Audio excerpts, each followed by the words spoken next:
Good morning, my UAW brothers and sisters, and welcome to our annual pre-contract meeting. As you all know, contract talks are around the corner, and there are many changes that should be made, mainly the two-tier wage system. Why do we need to change the two-tier wage system?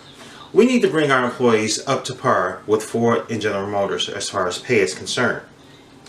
And one way to do this is to abolish the two-tier wage system and bring all workers who have had two years or more of service to a tier 1 pay rate. Currently, within the company, at the plant level, there are two tiers of wages. You have the legacy employees, those who have been there for years and make $30+ an hour. Then you have the tier 2 employees, those who make between $15 and $19 an hour. This system would make sense if we were in a law firm or any other corporation where seniority and your ability to do other jobs dictates your hourly rate or your salary.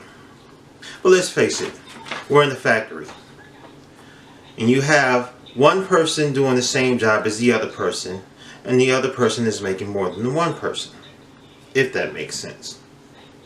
The reality within Fiat Chrysler Automotives is you have people on different shifts doing the same job and being paid different wages. Some people would say that this is fair because legacy workers have paid their dues. But to some, this is a slap in the face. This is why I feel that two-tier wage systems should be abolished and all employees should be brought to a comparable wage.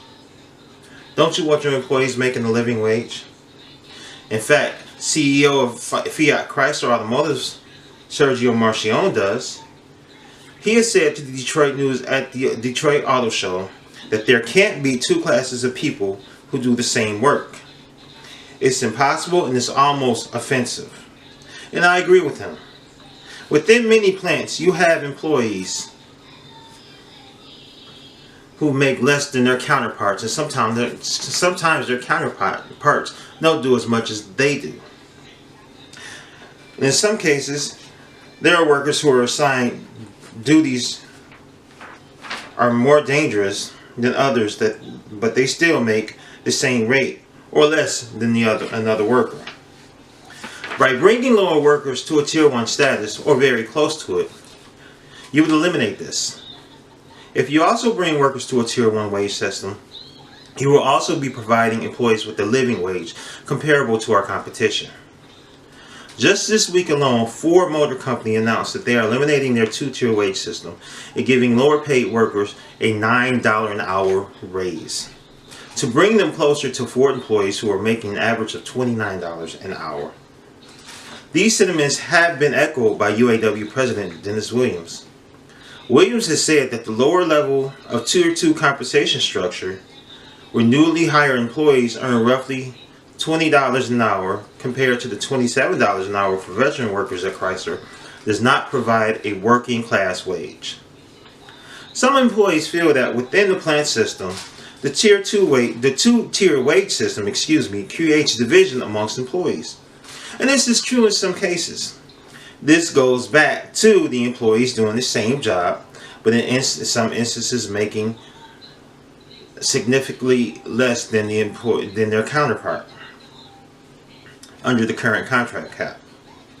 In fact, those who are making the legacy wage of $29 an hour are those employees who have been hired before the current contract in 2010. I, like many union members, feel that by abolishing this two-tier wage system, overall performance in the plants will improve. Employee morale will improve, and you will create a workforce that is truly middle class, which will have a positive impact on the communities that they work in.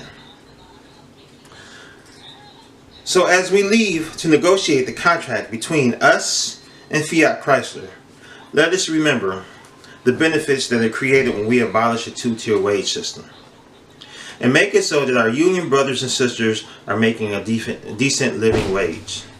And I ask that you go in there and fight for what's right under this new contract with Fiat Chrysler Automotives and the United Auto Workers.